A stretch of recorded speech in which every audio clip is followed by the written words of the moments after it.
እንደምን ሰነበታችሁ። አንድ ሳምንት አልተያየንም ነበርና በጣም ይሄ ኮንቬንሽን ሴንተር በጣም ናፍቆኝ ነበር እና እንኳን ተገናኘን። ከኔ በኋላ በደንብ ስክሪፕትድ የሆነውን ምክትል ዋና ኮሚሽነር ይናገራሉ። እኔ ምንም የጻፍኩት የተዘጋጀሁት ነገር የለም። ከልብ ደግሞ የሚነገር ነገር እንዲሁ እንደወረደ የሚነገረው ነውና የተወሰነ ነገር ማለት አይቀርም። ዛሬ ከተገናኘን እንግዲህ ወደ 46 ቀናት ገደማ ይሆነናል። ረጅም ጊዜ ነው። ከሐምሌ 1 ጀምሮ ነው አብረን የከረምነው። ሐምሌ 8 ቀን ያው ኦፊሻል ኦፕኒንግ ነበር። ከዛ ወዲህ እርስ በርስ እየተዋወቅን አንዴ 10 አንዴ 50 እየሆን አንዴ 250 እየተጨቃጨቀን እየተፋጀን ፍቅር አንዳችን ለአንዳችን እየሰጠን ጥያቄዎቻችን አንዳንዴ ይበረታሉ፣ ብዙ ጊዜ ይመለሳሉ። ከሎጂስቲክስ ጥያቄ ጀምሮ እስከ መኖሪያ ቦታ፣ እስከ ምግብ፣ እስከ ጤና ብዙ ነገርን አሳልፈናል። 4 ሺዎቻችን በሚገርም ሁኔታ ተፋቅረናል። እኛ ኢትዮጵያውያን መፋቀር፣ መቀራረብ ምን እንደሆነ አይተናል። እኛ 11 ኮሚሽነሮች የዛሬ 4 ዓመት ከ6 ወር ገደማ ስንሰየም ይሄ ኃላፊነት እንደዚህ ጠንካራና ከባድ ነው ብለን ሙሉ በሙሉ አልገመትንም ነበር። የገመትነው ነገር ቢኖር ይሄ ኃላፊነት ተሰጥቶናል፣ ይሄ ክብር ተሰጥቶናል። ስለዚህ ወገኖቻችንን ከየወረዳዎቹ ጀምሮ እስከ ክልልና ፌዴራል ተቋማት ድረስ ደርሰን ወገኖቻችንን አሰባስበን ኢትዮጵያን የሚያስቀጥሉ ወገኖቻችን አርብቶ አደሮች፣ አርሶ አደሮች፣ የተገፉ የማህበረሰብ ክፍሎች ከዚህ ሳንል ሁላቸውም ኢትዮጵያን መሀል አድርገው ከተወያዩ አንድ ነገር ላይ ግን እንደሚደርሱ ተማምነን ነበር። ያም ተሳክቶልናል። ፈጣሪን እናመሰግናለን።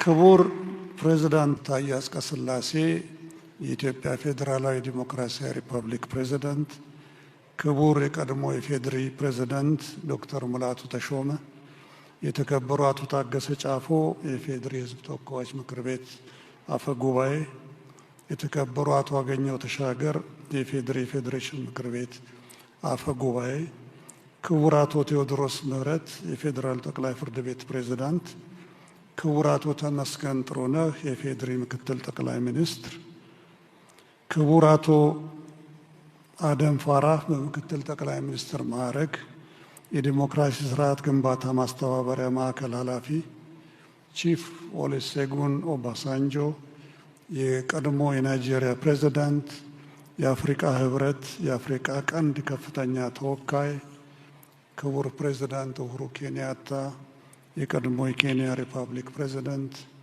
ክቡር ዶክተር ወርቅነህ ገበየሁ የኢጋድ ዋና ጸሐፊ፣ ክቡራን የክልል ርዕሳነ መስተዳድሮችና የሁለቱ ከተሞቻችን ከንቲባዎች፣ ክቡራን ሚኒስትሮችና ከፍተኛ የመንግስት ኃላፊዎች፣ የተከበራችሁ ኮሚሽነሮች፣ የተከበራችሁ የዲፕሎማቲክ ኮሚኒቲው እና የኢንተርናሽናል ኮሚኒቲው አባላት፣ የተከበራችሁ ከሁሉም በላይ ይህንን 4000 የሆናችሁ 46ቱን ቀናት እርስ በርስ ተዋውቃችሁ ተፋቅራችሁ ከሁሉም በላይ ኢትዮጵያን አጀንዳችሁ አድርጋችሁ መጀመሪያ ቀን እንደተናገርነው ይሄ ወንዝ ጥያቄ አይደለም፣ ይሄ እኔነት ጥያቄ አይደለም፣ ይሄ እኛነት ጥያቄ ነው፣ የጋራነት ጥያቄ ነው በሚለው ሂደት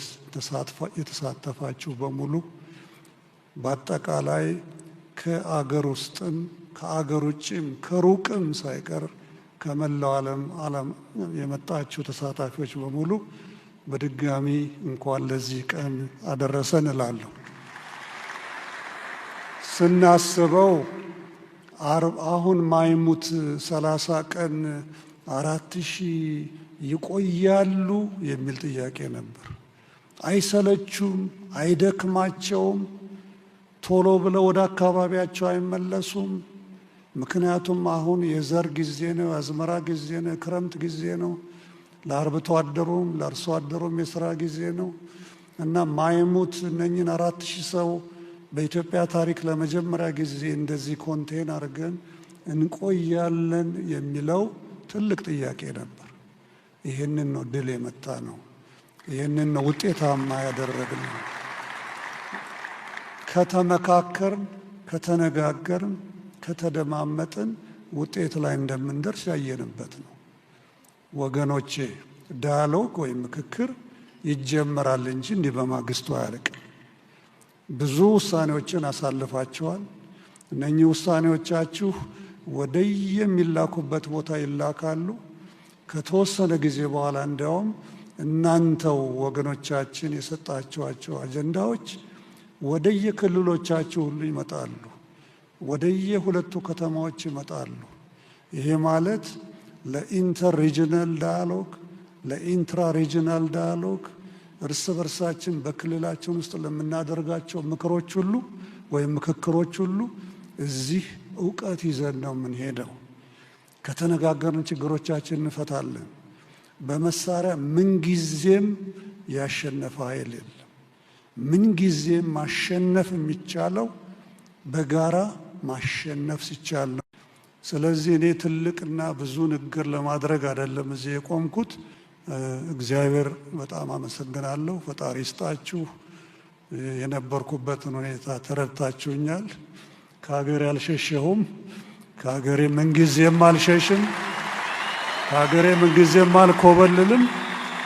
እንኳን በዚህ ዕድሜ የዛሬ 40 ዓመት ጉልበት በነበረኝ ጊዜ መውጣት በምችልበት ጊዜ እህት ወንድሞቼ ውጪ በነበሩበትና እና ባሉኝ ጊዜም ከሀገሬ አልወጣሁምና የቀረችኝን ዕድሜ እዚሁ ነው ማሳልፈው።